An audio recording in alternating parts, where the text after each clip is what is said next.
Michel Drucker, à 82 ans, incarne l'image d'une légende du paysage audiovisuel français. Son sourire bienveillant, sa voix douce et son talent pour mettre en lumière les plus grandes stars de la chanson et du cinéma lui ont offert une place unique dans le cœur du public.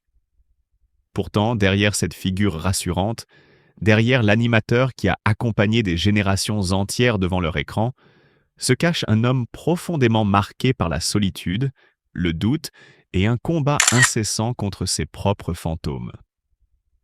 Son enfance n'a rien d'un conte de fées. Né dans une famille où l'excellence était la règle, Michel Drucker fait figure d'exception, mais pas dans le bon sens du terme. Là où ses frères brillent dans leurs études, lui est un élève médiocre, un cancre notoire, comme il l'aime à le répéter avec une pointe d'autodérision. Mais derrière l'humour, il y a une blessure qui ne se referme jamais vraiment. Il grandit avec cette phrase assassine de son père résonnant dans sa tête. « Mais qu'est-ce qu'on va faire de toi ?» Ces mots, prononcés avec sévérité, résonnent comme une condamnation, une malédiction qui le poursuit bien au-delà de l'enfance. Michel Drucker sait qu'il doit fuir, qu'il doit prouver qu'il est capable de réussir ailleurs, loin de ces murs familiaux où il ne trouve pas sa place. À 17 ans, il quitte tout avec une seule arme, la rage de vaincre. Cette rage, il la transforme en un travail acharné. Le jeune homme, à qui l'on prédisait un avenir incertain, s'accroche à la télévision comme un naufragé à sa bouée. Il observe, apprend, se forge un nom à la force du poignet. Le succès viendra, lentement, douloureusement, mais il viendra. Pourtant, derrière cette ascension fulgurante, derrière cette carrière longue de plus de 50 ans, l'ombre de son passé ne cesse de le hanter. Michel Drucker n'a jamais eu d'enfant. Un choix peut-être. Une fatalité sans doute. S'il a trouvé en Dany Saval, son épouse depuis 1973, une compagne fidèle et aimante, s'il a accueilli Stéphanie Jarre, la fille de Dany, comme s'il s'agissait de la sienne, il n'a jamais connu la paternité. Une absence qui, dans les moments de doute, dans les nuits d'insomnie, pèse sur son cœur comme un regret inavoué. Il a bâti une famille de substitution, recueillant en 1979 une jeune réfugiée indo-chinoise, Ileng, qu'il considère aujourd'hui comme sa fille. Mais peut-on vraiment combler le vide laissé par un rêve inaccompli ? Le temps a continué sa marche implacable. Michel Drucker a vu partir tant de ceux qu'il aimait. Claude François, son ami et complice, tragiquement disparu en 1978. Johnny Hallyday, qu'il a tant interviewé, lui laissant un silence assourdissant. Il a vu défiler les hommages, les adieux, les regrets. Et lui, toujours là, témoin de cette époque révolue, se demandant parfois s'il ne fait pas partie des derniers survivants d'une génération dorée. Il a tenu bon, même lorsque son corps a commencé à lui rappeler que la vie n'était pas éternelle.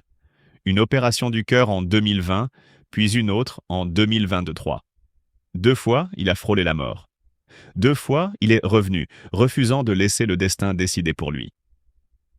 Mais à 82 ans, dans le silence de sa loge après un tournage, lorsqu'il s'assoit face à son reflet fatigué, que reste-t-il ?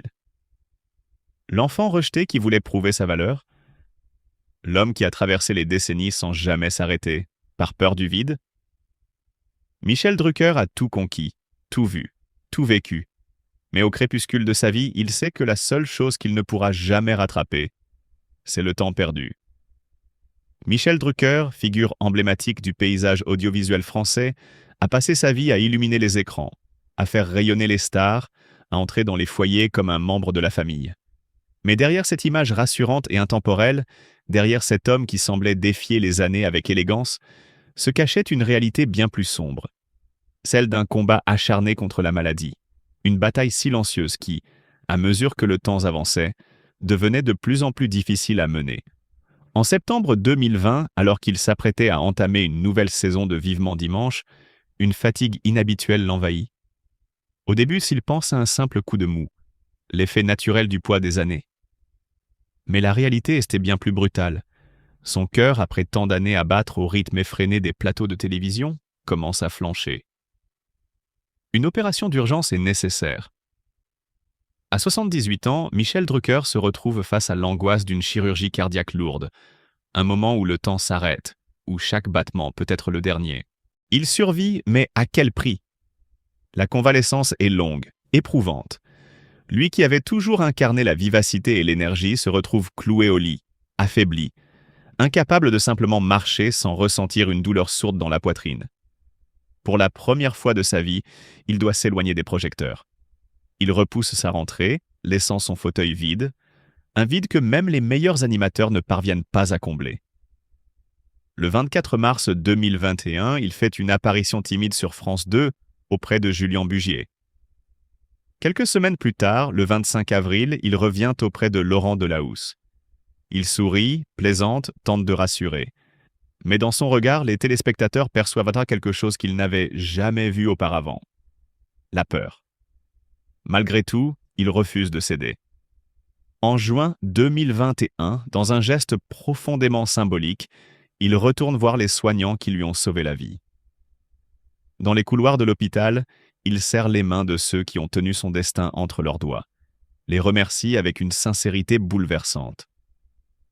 Lui qui a passé sa vie à donner la parole aux autres, se retrouve désormais à livrer un témoignage d'une humilité rare.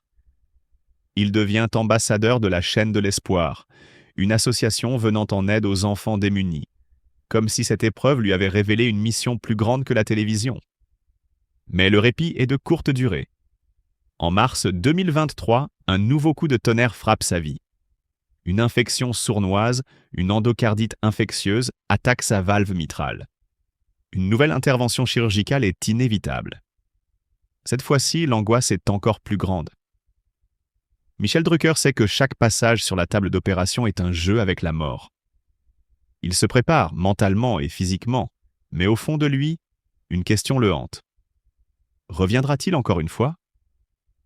Les jours qui suivent donc l'intervention sont une épreuve d'une intensité insoutenable. La douleur est omniprésente. Chaque respiration est un combat. Mais ce qui le ronge encore plus que la souffrance physique, c'est l'isolement. Lui qui a toujours été entouré, adulé, aimé du public, se retrouve seul face à lui-même, à ses propres peurs, à ses propres regrets. Les nuits sont longues, peuplées de souvenirs, d'adieux qu'il n'a pas eu le temps de faire, de visages disparus qu'il revoit dans l'obscurité de sa chambre d'hôpital. Puis vient le moment où il comprend qu'il ne peut plus garder ce fardeau pour lui seul. Pour la première fois, il décide de parler à cœur ouvert, d'ouvrir son âme à ceux qui l'ont suivi toute sa vie. Lors d'une émission spéciale, il se confie, la voix brisée par l'émotion. Il parle de la douleur physique, mais surtout de celle que l'on ne voit pas. Il évoque son enfance marquée par le doute, cette phrase de son père qui résonne encore dans sa tête.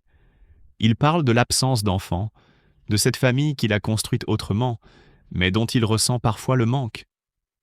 Il parle du poids du temps, de la peur de ne plus être celui que le public a aimé, de ce moment inéluctable où il devra s'effacer. Les téléspectateurs, habitués à voir en lui une figure rassurante, découvrent un homme vulnérable, un homme qui, pour la première fois, laisse tomber le masque. L'émotion est immense. À travers l'écran, c'est un adieu voilé, une confession poignante qui marque les esprits.